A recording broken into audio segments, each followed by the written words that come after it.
Hello and welcome to the Leading Lives podcast. When I was in my 20s, I made a huge career change, going from banking to working in the media.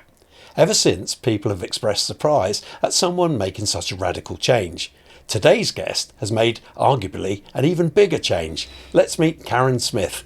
Hello Caron, welcome and thanks for coming in. Hi, thanks for having me. In a sentence, because we're going to talk much more about it a little bit down the line, what was your big career change? Recently, yeah. a recent career change that I've made is that I've left working in recruitment, which I've worked in for over 30 years, and I've set up a small company offering companionship and care in the community. Now, as I said, we're going to come back to that, but and that's going to be the main focus of our show today, but let's, for now, take a look at your early life and your upbringing in the area. Where are you from originally? From this area, is it? I was actually born in London, Okay. but we moved when I was one to Ferndown. So my dad's job brought him down here. He was a prototype engineer. Okay. And my parents separated when I was 5 and we moved to Ashley Cross. Okay. And So what about schooling? Give me an early memory of your school life. So I went to St Peter's Middle School, first school and middle school. Okay. And Ashley Cross Secondary School. Which is a block of flats None there. of them are around any longer. Yeah.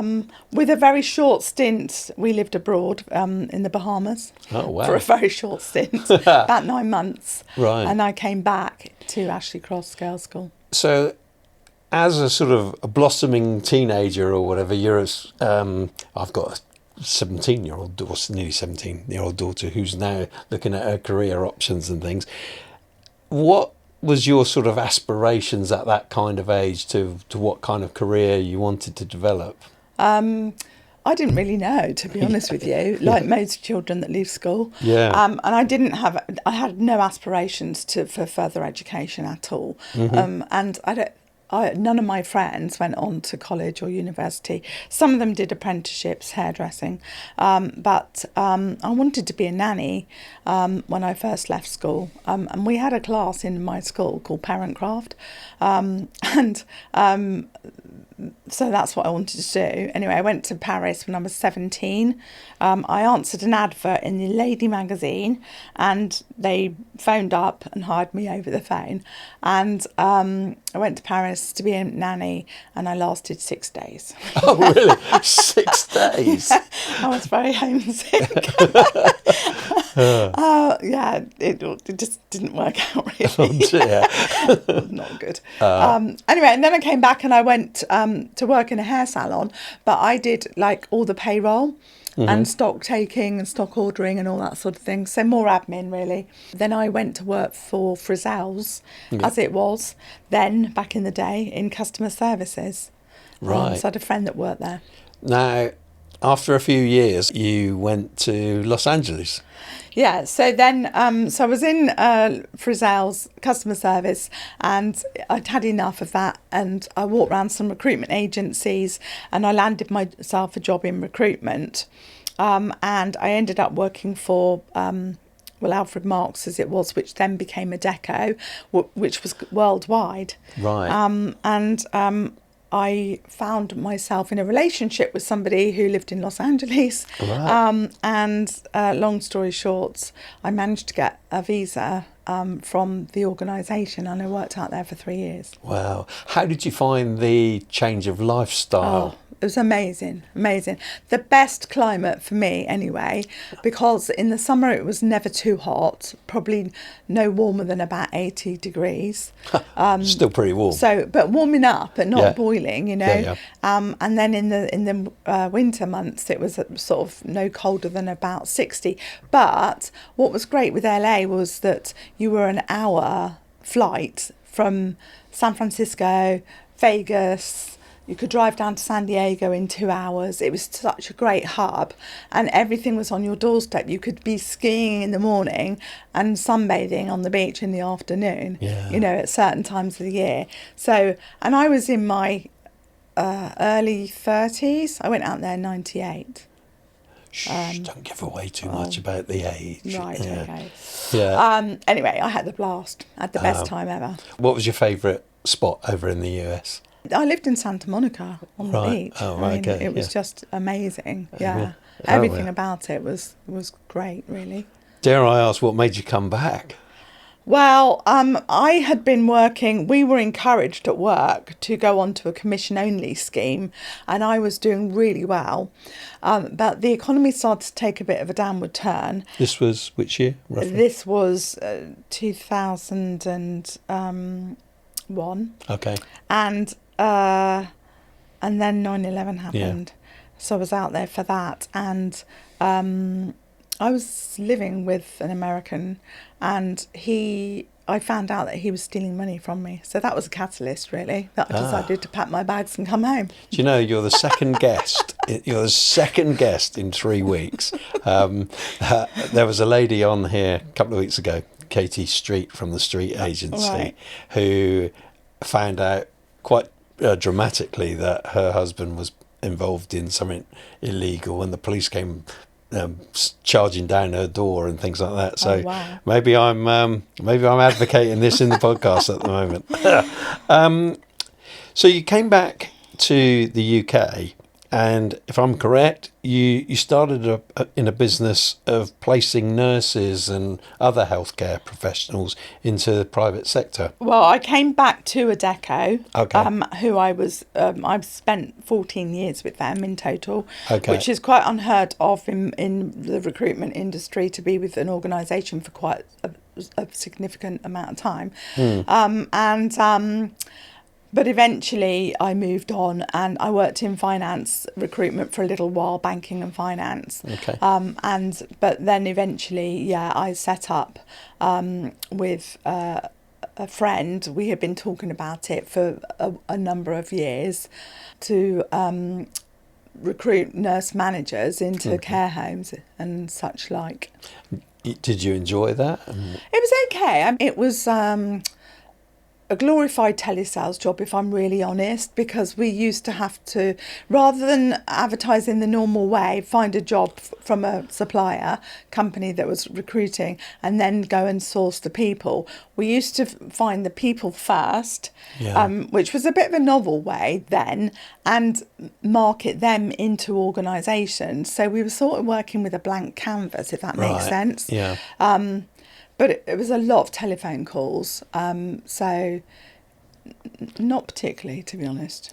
Okay. So what were the main challenges that you faced? I think, in that business, just really, finding an organisation that had a vacancy available at the time, Right. and we're looking to recruit somebody of that sort, or they may have preferred supplier lists in place that they weren't allowed to go outside of.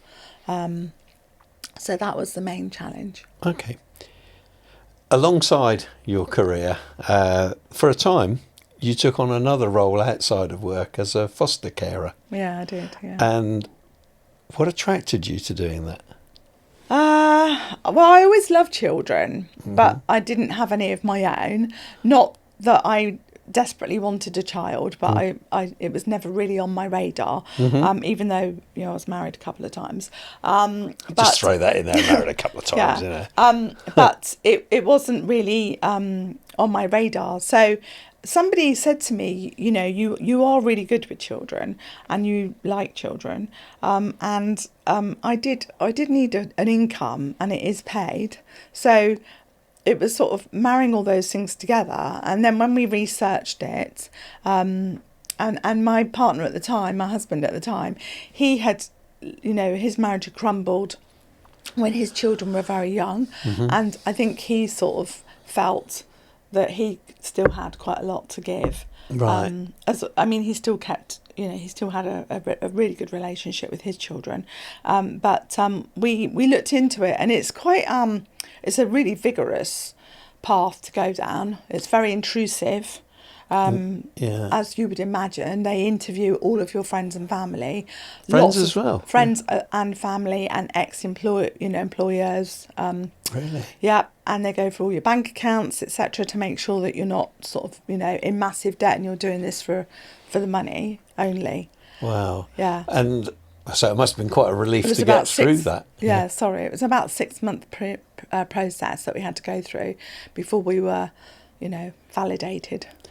And having been validated, not that I imagine you really need that, then looking at it from the outside, but do you go on some kind of emotional roller coaster with that? Yeah, it's huge. Is it? Yeah. Yeah. Give me a little bit of insight. So the onto first that. children that we had, and you hear all these stories. The first children that we had, we got the phone call to say that there may be these little girls coming to us, and we were sort of on edge, and then it didn't happen, and then the next day or the day after we got a phone call to say they're coming this afternoon. So it's very short notice. Very short notice, and they were 3 little girls, 2, 4 and 6, sibling group, and it was like you don't know whether they're going to arrive with any clothes or anything at all. So it's like I was on the phone to my mum saying, can you get down to Tesco's or wherever, Asda? I might need a cot. I might need some baby grow. I don't know what I'm going to need. Do you get any kind of help with the funding of that? Or is it, do foster carers generally get that? Or is it something, there's your bed, you've got to lie in it kind of approach? Yeah, I mean, we work for a private agency, which meant that I had a social worker for myself, and the children obviously naturally come with a social worker as well, and that financially it's better, and but you get set amounts per child per month, and then you use that money however you want. So it's a bit like child allowance if you've got basically. So it's up to you if you want to dress them in Marks and Spencer's clothes or go to Primark or whatever. Right. See, I don't know anything about the foster caring world, and it surprises me that it's actually handled by private agencies. I perhaps my naivety, I assumed it was all local authority. I think it depends. Like, local authority don't always have enough foster carers on their books. I mean, there's a huge shortage of foster carers in this country.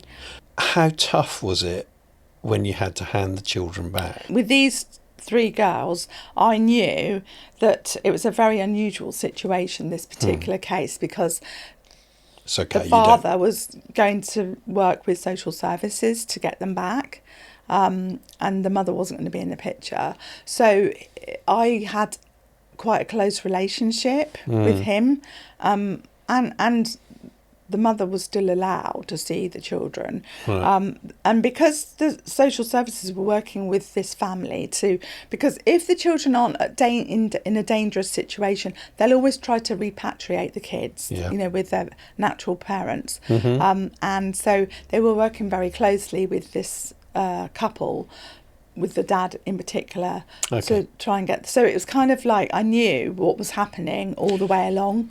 Yeah, I mean, obviously for confidentiality reasons, I don't want to sort of push you on any individual cases, but just as an emotion for you, when it was time to say goodbye, especially if they'd been with you for a length of time, I would imagine. Yeah, 9 months. How did you deal with that? I used to get upset when I went to the meetings with social services, afterwards, but I went to all those meetings with the family, with the school, with the pastoral carers at the school, the headmasters at the school, and social services on a regular basis. We had these meetings. So I kind of had geared myself up. Yeah. And the elder 2 went back after 6 months, and the younger one stayed with me for a bit longer. She had some medical conditions, and the dad was coming to the home, and I was teaching him how to look after her and how to feed her, etc. And so I'd sort of got myself... I was more prepared than my husband. Right. And we flew on holiday that day that they went back. So it was that a good thing, was it? It was all planned. Okay. We knew the day that they were going to go back, so we planned to just go away somewhere. And again, without going into individual cases, just as sort of an umbrella comment here, what were the highlights for you of fostering children? Oh, just feeling good, like knowing that you've made a difference. The ones that I had towards the end, they were with me for like 5 and 6 years. Oh, really? Yeah. And she was only 10, the youngest one, when she came to me, and her sister was a little bit older, but the younger one was 16 when she left, and that was really, really emotional. Yeah. Are you allowed to keep in contact down there? And do you still? Yeah, both of them. Yeah. They live. They don't live in this country anymore. Okay. But subsidiary of, if you like, and they've both got children of their own now. So I speak to both of them. Sort of granny by proxy, then, yeah. Yes, Granny Smith. Yeah. Oh, yeah. Well, let's hope the apples don't fall far from the tree. Yeah. Right. How did it develop you being a foster carer as a person? I think like any parental role that you have, just makes you more grounded, and also my sister and I have always been really close, but we got really close when I fostered the children, because I could, I would often say, oh, you shouldn't do it like this and you shouldn't do it like that, and you should cut them some slack, or you should be a bit stricter in this. And it's all very well said and done until you're sitting in those, or sitting in that seat. Yeah. So, and also when you're looking after children that have come from broken homes, that are starved of love and affection, it makes you see things from a different perspective. Yeah. And it makes you appreciate things much more. Like my mum and dad split up when I was young, but I grew up with my mum and my dad was still in my life. Yeah. Whereas these children don't know whether they're coming or going. They don't often know. Some of the children, the last two that I had, I was the 6th foster care home that they'd been to. Wow. At 10 years of age, this was the 6th home that she'd been to, through no fault of their own, just broken down for various reasons. No, not because they were troubled, as in, difficult to deal with. They weren't. So, I can see that you must be a person of good heart to actually undertake that role, because not everybody can do that. I know that I would struggle with it. And so, yeah, hats off to you. What about if you were going to give some advice or mentorship to somebody who was thinking of becoming a foster carer, what would you say to them? I would say that you just need to do your research, really, and be prepared for the unexpected. I read some pretty harrowing books before I fostered, and luckily, none of those situations came my way, but you just have to be prepared. Mm-hmm. And if you are, I only work for one company, but we used to all get together, all the foster carers would get together with and without the children to support each other. And it's about tapping into those resources as well, because there are certain things you can and can't do as a foster carer. Like, it depends on the court order that you have in place, that the child has in place. I had full parental responsibility with the last two, so I could, for example, get their hair cut or let them have their hair highlighted or things like that. Whereas some children, you're not allowed to do anything like that at all. You have to get agreement from social services, which have to then go out to the parent to get that permission. Quite a complicated setup. Let's move on to the COVID pandemic situation, and you continued recruiting in your recruiting role during that period, I understand. And what particular pressures did that give to you around that time? So by this time, the fostering had come to an end, and I had to go back to work. And I didn't want to go and work for a recruitment agency again. I wanted to work as an internal recruiter. And I was lucky enough to find this role with this organisation that had 4 nursing homes in the local area. And also they built and ran like not sheltered housing, but you know, like these retirement complexes. Yeah. Really nice, really fancy. Yeah. So I went joined them joined the HR team, of which there was one person, and she recruited me to do internal recruitment for the company organisation. They had a recruiter who looked after the care homes. It was sort of separate then, but they joined the whole lot together, and we came together. So when we went into lockdown, we were all told to, you know, go and work from home, which was all a bit like, and the other recruiter and I were absolutely, everyone was on the beach sending pictures of themselves on Facebook and various other, I've never worked so hard in my life. It was like, because all the carers and nurses and people were dropping like flies. Well, this is what I was really alluding to. You know, how did you cope with the, you know, the just everything around that? I mean, we all remember what it was like. You know, how did you deal with it? So we were advertising for people to come in and work as a carer in the care homes, in the nursing homes, and we were taking people from hospitality and retail. Well, obviously they'd all closed down. Yeah. And we conducted a much more detailed telephone interview screen, and then would do a Zoom call with them afterwards. To do all their sort of ID checking, etc. And that's how we I think we recruited about 111 people in 1 month. My wife works in healthcare in a hospital locally, and they were calling in people like from Royal Marines and from the Air Force, and you know as well, and other army units as well. You know, because they were just so short of numbers. It was incredible, and they were volunteer helpers, even though they were in the military. Yeah. You then made another career change of sorts into internal recruitment, isn't that right? My previous role was an internal recruiter role, but then I moved from that company to LV. And was there much of a change associated with that? Well, at the time, they had outsourced their recruitment to another organisation, a company called Hudson. So I was actually employed by Hudson, but we were based on the LV account, basically. Yeah. Okay. So I was recruited to work at LV. I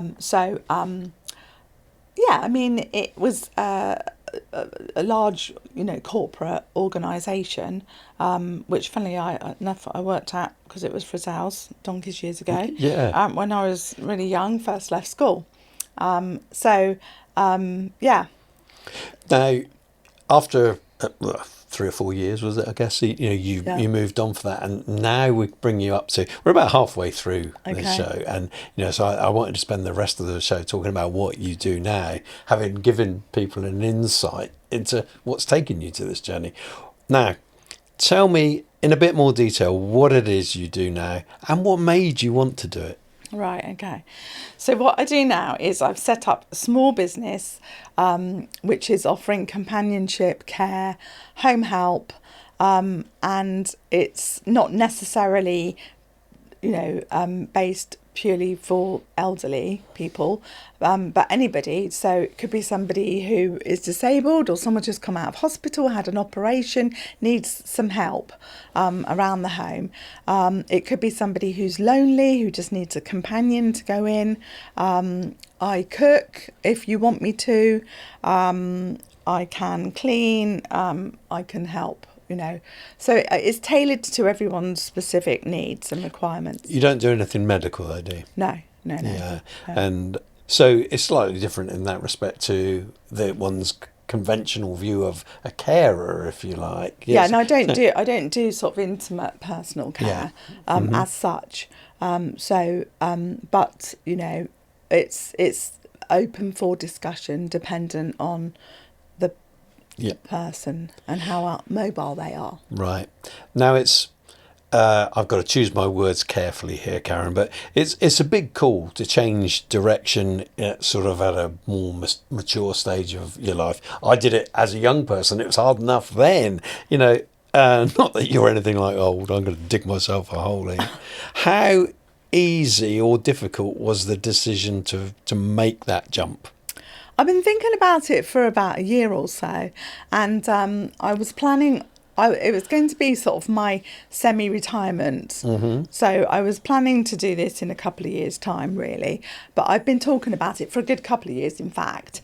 I've recently been around a lot of friends, and myself included. I was saying to you earlier that my dad's got dementia quite bad.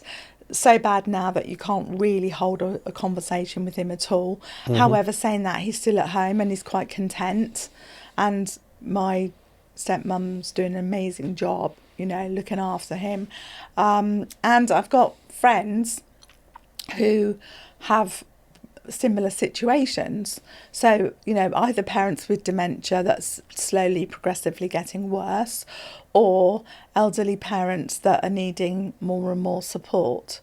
So, you know, in a sense, it's like dealing with children as a foster parent. I don't know, foster carer, isn't it? You're dealing with people who are in one way sort of returning to childhood as well, aren't they? Yeah. You know, how different an approach is it between the two age groups, if you like, adults and kids? You just need a caring, nurturing sort of personality, really. You know, a lot of people say to me now, I couldn't do that, but I think it's a nice thing to do. It makes me feel good. Yeah. You know, that I'm doing, they might not see anybody else for the whole week. Yeah. You know, there's somebody that I look after. I only go in once a week, but she's... Is that something that you set up with your customers, that you only go once a week, or, you know, can you go more often if they want you to? I've got another lady that I see every day. Okay. So her family live, you know, further afield. Right. So that started off 3 days a week, and now they have me 5 days a week. Right. And So, a typical visit is how long? so for her, 2 hours. Okay. 2 hours, yeah. Yeah. Yeah. Training, is it a big thing for you, or is it off the cuff from you? I think most of it's common sense, really. And, you know, I've done this online care certificate. Right. And first aid certificate. So, you know, when I recruited staff for the care homes, I used to get involved in some of the trainings with the staff members. So I've got a fairly good idea, you know, of what's needed, but I've never been a hands-on carer myself. What difference do you think it is making for your clients? What do you see?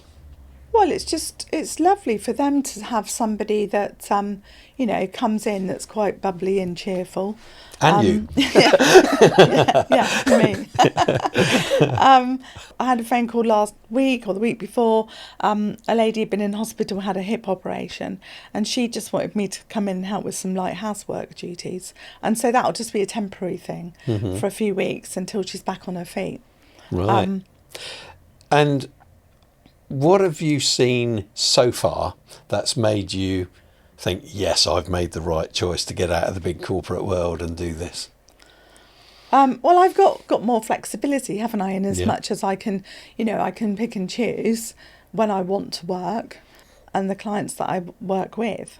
Being on your own as a self-employed person, which is something that, you know, I've been part of for, I don't know, 40 years or more, and at various times, it's, you know, it is a big thing. Anything so far that's made you doubt yourself and you wonder why you do it?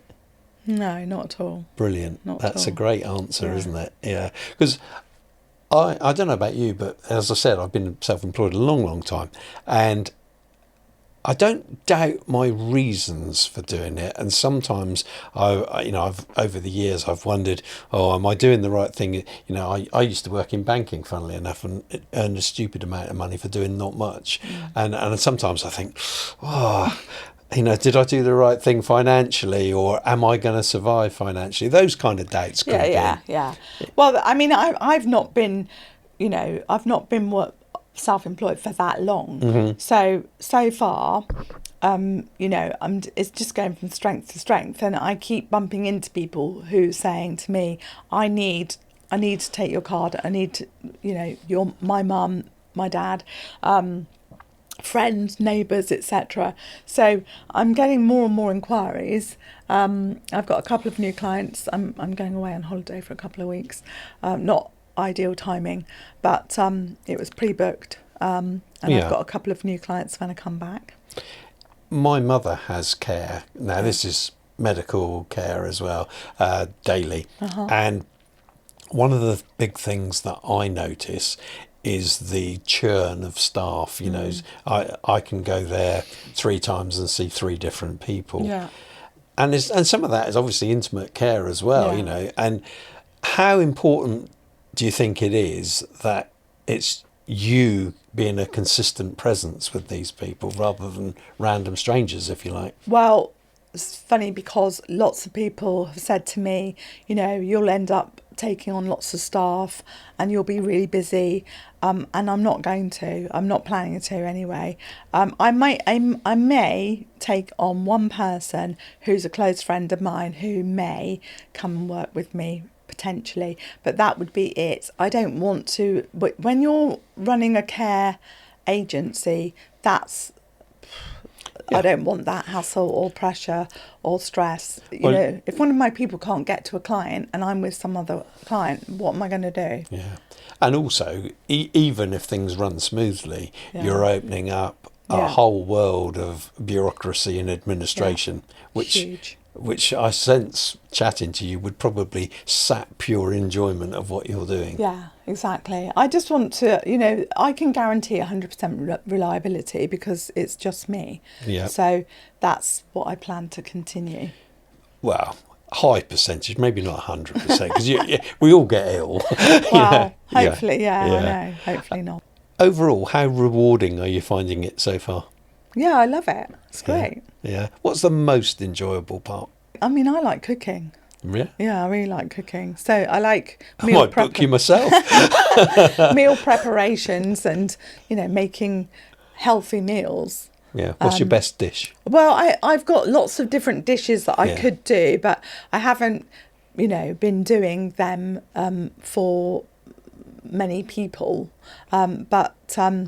See, I'm just sort of thinking aloud here, but if you like cooking, a lot of time for something extravagant is in the preparation of cooking, and then the time that it actually takes to cook as well. So how does that sit with you're only going to be with them for say 2 hours? Well, exactly. So the thing is that it depends what somebody needs. So if, for example, a lady that I'm with at the moment for 2 hours, I go in and make her breakfast, and then I run a bath for her and help her to wash her hair, and get her dressed, put some washing on, for example. I haven't really got time to prepare a meal from scratch as well, as then prepare her lunch so that she can sort her lunch out when I've gone. So this could be quite a busy period that you're there. Yeah. How does that sit with the people that are lonely and want to have a chat with you, just sit down and have a cup of tea? So I've got another lady that I go to once a week at the moment, and we go out for a mooch. Right. So she lives not far from Castle Point, so we've been round Castle Point a couple of times. So it's horses for courses, I guess, is it? Yeah. Okay. And the first time she went, we went out, her in her wheelchair, and we were having a right laugh. It was fun. It was really fun. Yeah. I was making her laugh, and she said that she had a lovely time. And then we got back and made her a cup of tea and a slice of cake or whatever. Yeah. So it just depends. Are you eating a lot of cake yourself? No, I don't eat cake. Good. I've got a sweet tooth actually. You have? Or no, I haven't. Haven't. No. Yeah. I'd rather eat crisps and nuts than chocolate and sweets. Good. So you're not having to eat too much today. No, I can't eat cake. What about drinking tea and coffee? You're drinking? Is it consumption going up? No, not really. Not really. I've been quite. I'm trying to be good. Yeah, it's difficult, I imagine. Yeah. you've already covered this actually about, I was going to ask you about your plans for growth. It sounds to me very sensible that you're keeping it very small in the great scheme of things, but, personal, great service. If it's any help to you as a sort of developing entrepreneur, when I started out, my business grew quite rapidly. And I had one of the biggest company clients in the world, one of the biggest companies in the world as a client. And as my business grew, they became more remote from me.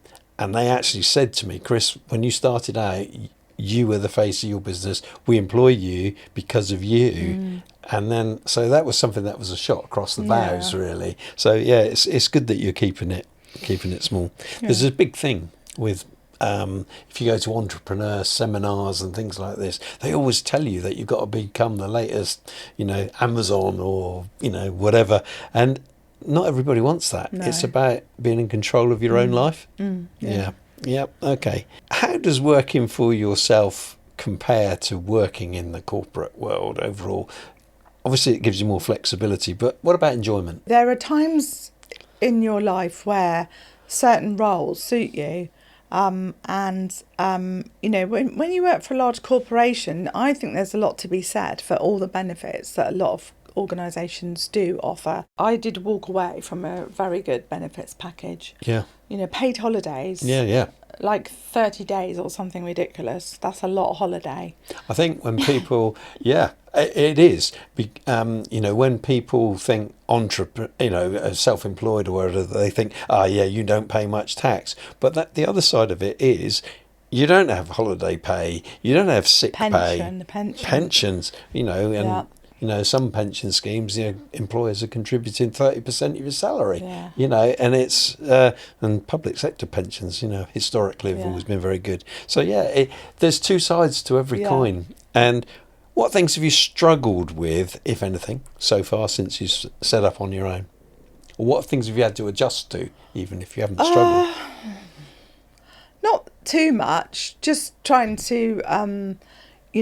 get new clients, really, I suppose, is sort of going out and about and introducing myself. I said to you earlier that I was sort of, have some leaflets printed, some really good, I think, good leaflets. I've seen them. They do look good. Who I am and where I grew up, etc., to make it more personable. And I've been sort of going to churches to share that with the community, as well as sharing them obviously with tons of friends and family.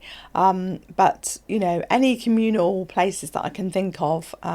So recently targeted Westbourne. It's very interesting that you're saying this and that finding these people, because we were talking before we came on to air just about a random coincidence about you meeting in the street, literally, wasn't it? Yeah. One of my friend's mothers, and it's amazing how these things can come about, isn't it? Yeah. But generally, you're finding that you've been picking up business relatively easy, or? Yeah, not too bad. It's not too bad. I mean, like you said, when you first set up, you want it all straight away, but that's not realistic. No. So, and also, like I said to you, I've got this holiday booked, it's not really an ideal situation to be going away on holiday when you've just set up a, self-employed business. Well, you say that, and I'd actually disagree with you, because although you've just set up, it's going to get you in the discipline and mindset that it's okay to take holidays, because so many people who go self-employed feel guilty, stressed, whatever, that they're taking that break. So continue to do it. Okay. Well, I do. I love my holidays as well. So but I've had quite a lot of interest from friends and friends. I was at a party yesterday, and two people said to me that they want to speak to me as soon as I come back from holidays. So that's good. So if somebody watching this podcast wants to get in touch with you, how do they actually do that? Oh, now you're asking. Now I need to read out my email.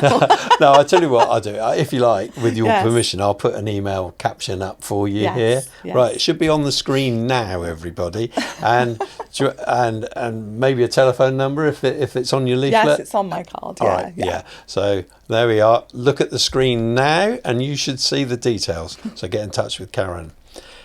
Before we go, I mentioned to you earlier that we had Katie Street from the Street Agency in last week. And just going back to a point you made earlier, people buy from people. That's always been the way of business.